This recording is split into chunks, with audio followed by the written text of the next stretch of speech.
കണ്ടമലക്കാരോട് എന്താണ് സംസാരിക്കുന്നത്? എന്താ പറയാനുള്ള, ഇത്രയും ജനമുള്ള ഒരു സ്ഥലം ശരിക്കും പറഞ്ഞു കഴിഞ്ഞാൽ നമുക്ക് ഇന്ന് ഭയങ്കര സ്പെഷ്യലാണ്. ഞാൻ അത് പറഞ്ഞു തുടങ്ങാം. എല്ലാവർക്കും നമസ്കാരം. അപ്പൊ നമ്മളെല്ലാവരും ചേർന്ന് ചേച്ചിക്ക് ഒരു ഹാപ്പി ബർത്ത്ഡേ പറഞ്ഞല്ലോ. റെഡിയാണോ? അങ്ങനെ പറയരുത്. ഞാൻ റെഡി 1 2 3 പറയും. Okay, ready 1 2 3. ഓ മതിച്ചിട്ട് ഇതില് വലിയ ഭാഗ്യം എന്താണ്? ഇല്ലല്ലോ, ശരിക്കും പറഞ്ഞാൽ വലിയൊരു ഭാഗ്യമാണ്. കാരണം ഈ ഒരു ദിവസം ജനിച്ചുകൊണ്ട് തന്നെ എല്ലാ കൊല്ലവും ദേവിയുടെ ക്ഷേത്രത്തിൽ എനിക്ക് പാടാനുള്ള ഒരു അവസരം ലഭിക്കാറുണ്ട്. അതുപോലെ തന്നെ ഇന്ന് ശരിക്കും പറഞ്ഞാൽ ഞാൻ താമസിക്കുന്ന ഇവിടെ എറണാകുളത്താണ്, എരൂരാണ്. അവിടുന്ന് ഓടി വന്ന് ശരിക്കും പറഞ്ഞാൽ ഇത്രയും ജനങ്ങളുടെ മുമ്പിൽ എന്റെ പിറന്നാൾ ദിവസം പാടാൻ കഴിഞ്ഞാൽ ഒരുപാട് സന്തോഷമുണ്ട്.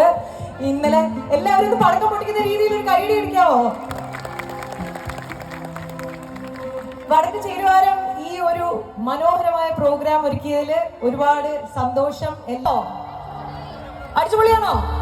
ഓക്കെ, ശരി. വേണ്ടേ ചേട്ടന്? വേണ്ടേ അടിച്ചുപൊളി? വേണ്ടേ? വേണം. തീരുമാനമായി.